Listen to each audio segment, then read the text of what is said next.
Hi friends, இதுதான் white பெக்கின். இது வந்து நம்ம ஃபார்மோட அழகிகள்னு கூட சொல்லலாம்.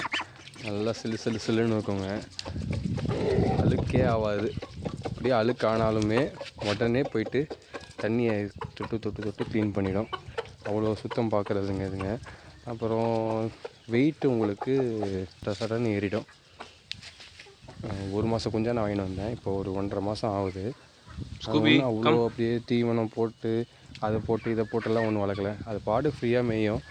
காலைல ஒரு வாட்டி கம்பெனி தீவனம் போடுவோம், அதுக்கும் மிச்சமாக காய்கறி தான் போடுவோம். அதுவே நல்லா வளர்ந்துடுது. ஏன்னா அதனால தான் இது பிராய்லர் பாத்துன்னு கூட சொல்கிறாங்க.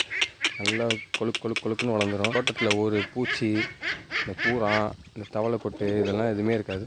ஏன்னா இதுவே பிடிச்சி தின்றுடும் எல்லாத்தையும். நீங்கள் இதை பெட்டாக வளர்க்குறதுனாலும் வளர்க்கலாம், இல்லை பிஸ்னஸாக வளர்க்குறதுனாலும் கறிக்கு முட்டைக்கு வளர்க்கலாம். ப்ராப்பராக வளர்த்திங்கன்னா ஒரு 3 மாதத்துலேயே உங்களுக்கு 3-4 கிலோ வந்துடும். அதே போல் நீங்கள் இதுக்கு ஸ்விம்மிங் பூல் கட்டணும், பெரிய தொட்டி வாங்கலாம் கிடையாது. சின்ன பள்ளத்தில் தண்ணி இருந்தாலே போதும்.